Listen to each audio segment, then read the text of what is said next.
Ketika zikir sampai ke level yang kedua, akan datang ketenangan. Ala bizikrillah tatmainnul qulub. Ketahuilah dengan zikir tentramlah kolbu kita. Kenapa? Kita merasa bersama dengan Allah yang maha segala-galanya. Kecil urusan kita, kecil problematika yang datang kepada kita, karena Allah maha besar. Hatinya yaqdhah, sadar. Itu gambaran dari kolbu kita. Menghidupkan kolbu itu nggak mudah, perlu perjuangan, perlu usaha yang serius. Maka para ulama membuat dalam kitab-kitabnya bab zikir, khusus bab zikir. Saking pentingnya zikir. Ini menghidupkan kolbu itu nggak mudah. Jadi zikir tingkat ketiga ini merasakan hadirnya Allah. Allah adalah zat terdekat dengan kita tanpa ada jarak dekatnya. Gimana kalau tanpa jarak? Tanpa ada penghalang dekatnya Allah dengan hamba-hambanya. Maka Bapak Ibu sekalian, orang yang paling bahagia itu ahli zikir. Zikirnya yang benar.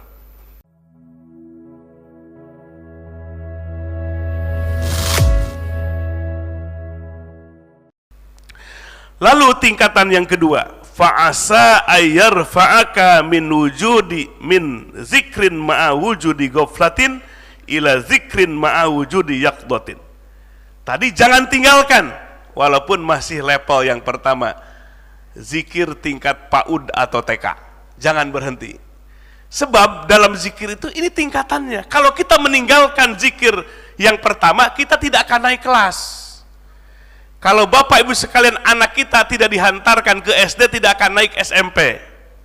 Kalau anak kita tidak dimasukkan ke TK dan PAUD, tidak akan bisa masuk ke SD. Begitulah tingkatan zikir. Jadi paksakan terus, hatamkan terus, selesaikan zikir kita sampai selesai. Walaupun hati kita masih lalai. Mudah-mudahan Allah mengangkat ke level yang kedua. Zikir lisan tapi hati masih lalai, menuju kepada zikir ma'a wujudi yaqdatin, sampai hati kita naik menjadi sadar akan Allah. Nah, lisannya subhanallah, hatinya sadar Allah maha suci. Allahu akbar, lisan kita, hatinya sadar Allah maha besar. Jadi naik level yang kedua, hati kita yaqdhah, sadar. Nah, ini mulai hati kita sadar kepada Allah. Allah lah yang menggenggam diri kita. Allah lah yang mengatur urusan makhluk-makhluknya di langit dan di bumi. Ketika zikir sampai ke level yang kedua, akan datang ketenangan. Ala bizikrillah tatmainnul qulub. Ketahuilah dengan zikir tentramlah kolbu kita. Kenapa? Kita merasa bersama dengan Allah yang maha segala-galanya. Kecil urusan kita, kecil problematika yang datang kepada kita, karena Allah maha besar. Hatinya yaqdhah, sadar. Nah, ini yang gak sadar-sadar ini, bahwa Allah yang menggenggam diri kita, yang mengatur urusan rizki. Rizki tidak akan ketukar ya, rizki kita tidak akan tertukar dengan rizki orang lain. Kalau sudah Allah titipkan rizki kepada kita, tidak akan ada yang bisa mengganggu gugat. Bangkitkan yaqdhah, kesadaran dalam kolbu ketika zikir, supaya setelah zikir bangkitnya hati kita terus dijaga. Wirid selesai diucapkan, tapi hatinya masih sadar terus. Ibarat Bapak Ibu sekalian, ngingetin hati supaya bangkit, supaya zikir. Ini level yang kedua, hatinya mulai sadar. Itu ibarat mobil dulu, masih ingat nggak Bapak Ibu sekalian? Mobil zaman dulu kalau mau dihidupkan mesinnya pakai apa? Ingat kan? Gimana tuh? Sampai nonggeng-nonggeng gitu. Sampai keluar keringet tuh, mati lagi. Diengkol lagi, tenaga keluar, mati lagi. Sampai pada akhirnya keringet bercucuran, baru mesin itu jalan. Itu gambaran dari kolbu kita. Menghidupkan kolbu tuh nggak mudah, perlu perjuangan, perlu usaha yang serius. Maka para ulama membuat dalam kitab-kitabnya bab zikir, khusus bab zikir. Saking pentingnya zikir. Ini menghidupkan kolbu itu nggak mudah. Nah, maka oleh sebab itu, Bagaimana supaya hati kita naik jadi yaqdoh, jadi sadar. Hati kita sadar Allah ternyata yang menggenggam, yang mengatur semua urusan makhluk-makhluknya di langit dan di bumi. Kemudian tingkatan level yang ketiga, wa min zikrin ma'a wujudi yaqdotin ila zikrin ma'a wujudi hudurin. Semoga Allah mengangkat dari zikir beserta sadar hati menuju zikir beserta wujudnya hadir kolbu bersama Allah subhanahu wa ta'ala. Mulai level yang ketiga, ketika kita berzikir kepada Allah dilisankan, kemudian kolbu kita naik kelas. Hudurul kolbi ma Allah, hadir hati bersama Allah. Di saat itulah tiada zat terdekat dengan diri kita, hanyalah Allah subhanahu wa ta'ala. Al-Qarib, salah satu nama Allah adalah maha dekat. Wa nahnu aqrabu ilaihi min hablil warid. Allah berfirman, kami firman Allah lebih dekat dengan orang itu dibandingkan dengan urat lehernya sendiri. Merasakan tanpa jarak Allah dekatnya dengan kita, lebih dekat dibandingkan dengan urat leher kita sendiri. Nah, ini level yang ketiga. Ma'a wujudi hudurin, hudurul qalbi ma Allah, hadir hati bersama Allah. Terasa dekatnya Allah. Ketika kita sujud, terasa dekatnya Allah.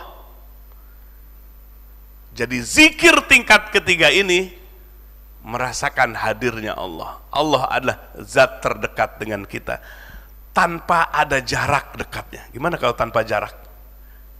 Tanpa ada penghalang dekatnya Allah dengan hamba-hambanya.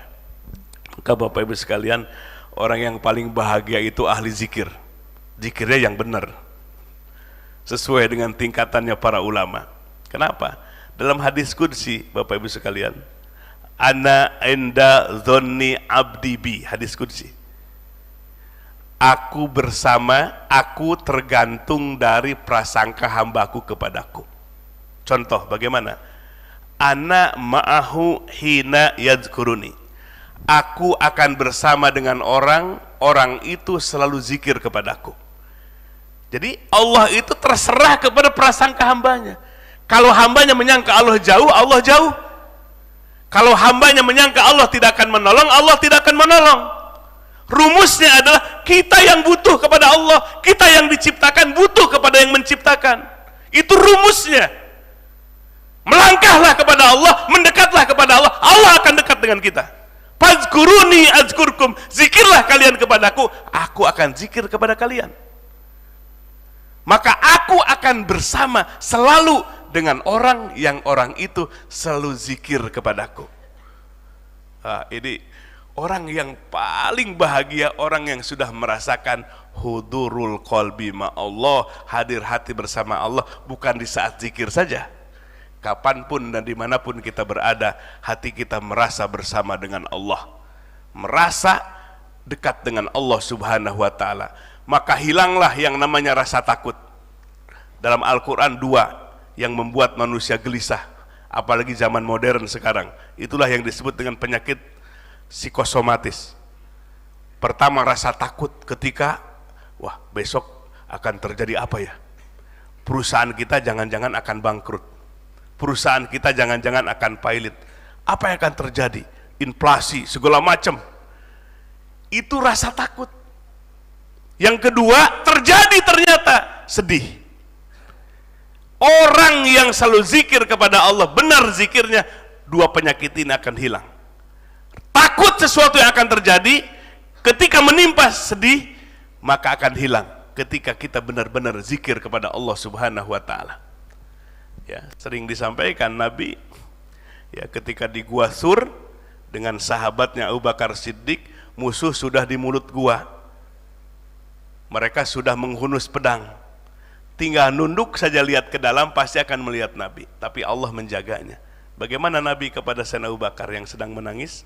La tahzan innallaha ma'ana. Di saat mencekam saja, bayangkan mencekam, ya, guanya sudah dikepung, ya, waktu itu sayembaranya 100 onta yang mendapatkan Nabi, 100 onta 100 mobil disayembarakan Nabi, Begitu semangatnya kafirin musyrikin ingin menangkap Nabi, bayangkan. Musuhnya sudah di mulut gua. Abu Bakar menangis. Kata Abu Bakar, yang aku tangisi bukan diriku, tapi engkau ya Rasulullah.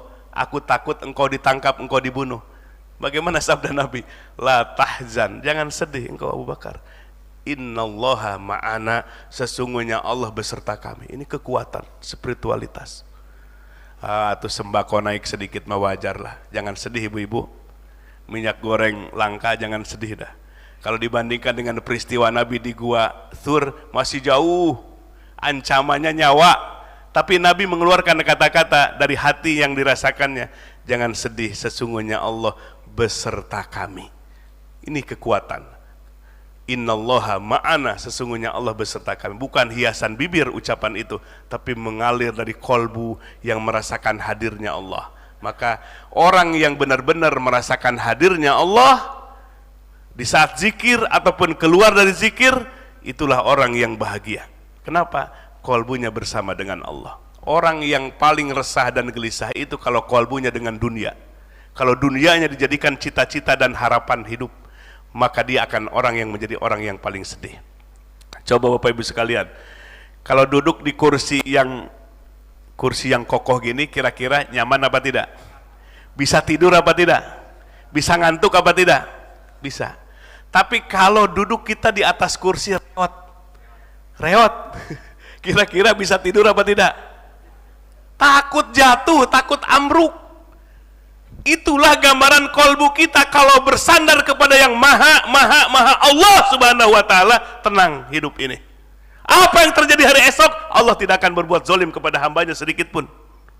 Tenang saja, karena di jalan Allah, bersama Allah subhanahu wa ta'ala. Dan tujuannya bukan dunia, tujuannya kepada Allah. Lillah billah fillah. Karena Allah, di jalan Allah, pertolongan Allah. Kolbunya bersandar kepada yang maha segala-galanya, merasakan hadirnya Allah, tenang. Tidurnya nggak usah minum pel dulu Pak. Tidur sendiri, pegang tasbih, tidur sendiri. Tapi kalau tadi duduknya di atas kursi reot, nggak akan bisa tidur, takut terus. Itulah kolbu yang bersandar kepada makhluk, kolbu yang bersandar kepada dunia, kolbu yang bersandar kepada jabatan, kolbu yang bersandar kepada materi, yang bersandar kepada fasilitas. Ketika kolbu bersandar kepada makhluk, semua makhluk akan binasa. Jabatan ada selesainya, fasilitas akan rusak, maka kolbu kita akan gelisah selama-lamanya. Nauzubillahi min dzalik. Jadi pingin bahagia Bapak Ibu sekalian? Jadi nggak usah nyari jabatan tinggi. Bahagia itu adalah bersumber di kolbu yang merasakan hadirnya Allah. Hudurul qalbi ma Allah, hadir hati bersama. Jadi ada di level zikir yang kemana? Yang ketiga. Maka kita harus istiqomah Bapak Ibu sekalian dalam zikirnya. Konsentrasi penuh dalam zikir itu.